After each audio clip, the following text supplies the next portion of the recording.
Exercise 19 sum. Compute capital fund of Salem Sports Club as on 1/4/2019 சொல்றாங்க. So இங்கே என்ன பண்ணுவீங்க நீங்கள் balance sheet as on 31st March 2019 போட்டுருங்க, லைபிலிட்டிஸ் போட்டுருங்க, அசட்டுன்னு எழுதிடுங்க. சரிங்களா? ரெண்டு பக்கமும் உங்களோட அக்கௌண்ட்ஸ் நோட்டில். ஓகே. ஸோ இங்கே என்ன இருக்குது? ஸ்போர்ட்ஸ் எக்யூப்மெண்ட்னு உங்களுக்கு ஆல்ரெடி சொல்லியிருக்கேன். இது வந்து ஒரு அசட்டு.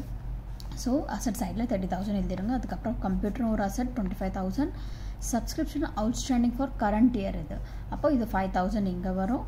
அப்புறம் வந்து subscription received in advance for இது சப்சிக்வெண்ட் இயர். கரெக்டுங்களா? ஸோ 8,000. ஸோ 8,000 நீங்கள் எழுதிடுங்க. அதுக்கப்புறம் பாருங்கள் என்ன இருக்குது? ப்ரைஸ் ஃபண்ட் இருக்குது. ஓகேங்களா? ஒரு ஸ்பெசிஃபிக் ஃபண்டுனா நம்ம எங்கே பார்ப்போம்? எப்போவுமே லைபிலிட்டி சைடில் தான் பார்ப்போம். கரெக்டுங்களா? ஸோ 10,000 நம்ம எழுதிட்டோம். அப்புறம் பாருங்கள் அந்த ப்ரைஸ் ஃபண்ட் என்ன பண்ணாங்க? இன்வெஸ்ட் பண்ணிட்டாங்க. அப்போ அது நம்ம என்ன பண்ணோம்? அசட். ஓகேங்களா? ஸோ அசட்டில் நம்ம 10,000 எழுதிட்டோம்.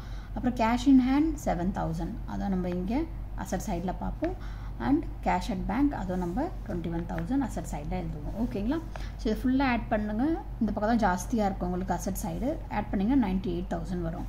ஸோ இங்கே 98,000 எழுதிடுங்க. இதுனது 18,000. ஸோ 98,000 மைனஸ் 18,000 பண்ணிங்கன்னா உங்களுக்கு 80,000 வரும். ஸோ ஃபைனல் ஆன்சர் உங்களுக்கு இதுதான். ஓகேங்க? அவ்வளோதான் இந்த சம்மில்.